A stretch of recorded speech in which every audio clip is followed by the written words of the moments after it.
Selamat datang di channel ini, rekan-rekan. Video ini kita membahas sedikit berita yang menarik terkait dengan ide agar seluruh honorer ini bisa jadi P3K penuh waktu, bukan sebagai P3K paruh waktu. Informasi selengkapnya ditonton secara lengkap video ini agar rekan-rekan bisa menerima informasi secara utuh dan menyeluruh. Tapi sebelum itu, kepada rekan-rekan yang baru pertama kali menemukan channel ini, silakan tekan tombol subscribe dan nyalakan tombol lonceng untuk terus mendapatkan perkembangan terkini kebijakan pengangkatan honorer menjadi P3K. Rekan-rekan sekalian, diketahui bersama bahwa belakangan ini para honorer, khususnya honorer yang telah terdata di database BKN di sejumlah daerah, itu menggelar aksi unjuk rasa. Gelombang demonstrasi yang dilakukan oleh para tenaga honorer sangat merata di hampir di seluruh daerah Indonesia. Mereka menyuarakan terkait dengan tuntutan menolak diangkat menjadi P3K paruh waktu. Para honorer yang telah terdata di database BKN yang menggelar aksi demo ialah yang tidak mendapatkan formasi atau gagal pada seleksi P3K tahun 2024 karena tidak kebagian formasi.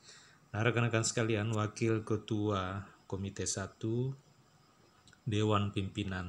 Dewan Perwakilan Daerah, maksud saya DPD RI, Muhdi menyodorkan solusi untuk mengatasi masalah tersebut, yakni masalah pengangkatan honorer tidak hanya diarahkan menjadi P3K paruh waktu, akan tetapi bisa diangkat menjadi P3K penuh waktu.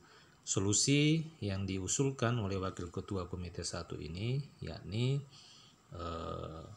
beliau meminta hasil efisiensi anggaran yang dilakukan pemerintah bisa digunakan juga untuk mengangkat semua pegawai non-ASN atau honorer menjadi pegawai pemerintah dengan perjanjian kerja atau P3K penuh waktu. Nah, diketahui bersama bahwa baru-baru saja Presiden Prabowo mengeluarkan instruksi Presiden terkait dengan penghematan atau pemangkasan atau efisiensi anggaran yang dilakukan di hampir seluruh kementerian, ya, bahkan sampai kepada unsur pemerintah daerah. Nah, Muhdi selaku Wakil Ketua Komite 1 DPD meminta hasil efisiensi anggaran yang dilakukan oleh pemerintah ini juga bisa digunakan untuk mengangkat semua pegawai non-ASN atau honorer menjadi P3K penuh waktu. Pihaknya mengapresiasi langkah pemerintah untuk melakukan efisiensi anggaran pada kementerian, lembaga, dan pemerintah daerah. Itu yang dikatakan oleh beliau, ya, Muhdi ini pada saat konferensi pers. Ia menilai bahwa efisiensi anggaran tersebut sangat besar, yakni mencapai 306,69 triliun. Terdiri atas anggaran kementerian atau lembaga 256 triliun dan transfer ke daerah sebanyak 50,59 triliun. Jadi sungguh luar biasa rekan-rekan kebijakan Presiden Prabowo dalam melaksanakan efisiensi atau pemangkasan anggaran di kementerian dan ke daerah itu berhasil mencapai angka 306 triliun. Nah, nilai 306 triliun ini maksud dari Wakil Ketua Komite 1 itu juga bisa digunakan untuk mengangkat para tenaga non-ASN atau honorer menjadi P3K penuh waktu. Namun ia memberikan catatan bahwa hasil efisiensi anggaran tersebut hendaknya tidak hanya digunakan untuk program makan bergizi gratis, swasembada pangan, energi, dan perbaikan sektor kesehatan saja. Ia menilai bahwa manfaatkan juga anggaran hasil efisiensi ini juga untuk pembangunan sumber daya manusia (SDM) melalui pendidikan, sains, dan teknologi sesuai dengan Astacita yang digemborkan oleh Presiden Prabowo. Untuk itu, ia mendesak hasil efisiensi anggaran tersebut juga bisa digunakan untuk optimalisasi pengangkatan semua pegawai non-ASN atau honorer menjadi ASN P3K penuh waktu sesuai dengan amanah dari Undang-Undang ASN nomor 20 tahun 2023, khususnya untuk formasi guru, tenaga kependidikan, dan tenaga kesehatan. Nah, rekan-rekan sekalian, menurut Ketua Persatuan Guru Republik Indonesia Jawa Tengah Dengan hasil efisiensi 300 triliun ini tidak ada halangan besar bagi Presiden Prabowo untuk melaksanakan Undang-Undang ASN.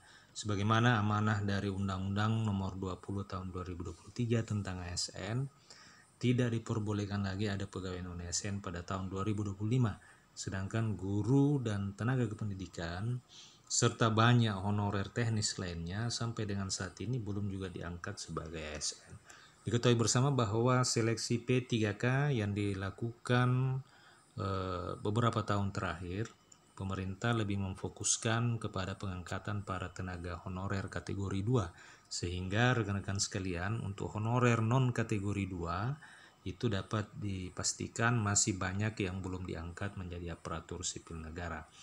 Menuju Indonesia Emas menurut Mukti, kuncinya adalah SDM. Bagaimanapun juga pendidikan itu sangat penting untuk mencerdaskan SDM, sehingga pihaknya berharap hasil efisiensi anggaran ini bisa dimanfaatkan untuk mensejahterakan guru. Selain sektor pendidikan, Mukti juga menyoroti pentingnya alokasi anggaran untuk mengatasi masalah stunting, pengembangan UMKM, dan pemberdayaan masyarakat desa. Nah, rekan-rekan sekalian, efisiensi anggaran ini itu memang sangat luar biasa yang dilakukan oleh Presiden Prabowo sehingga bisa mencapai angka 306 triliun. Nah, efisiensi anggaran menurut Wakil Ketua Komite 1 ini sebaiknya juga bisa digunakan dalam hal mengangkat tenaga honorer menjadi P3K penuh waktu. Sehingga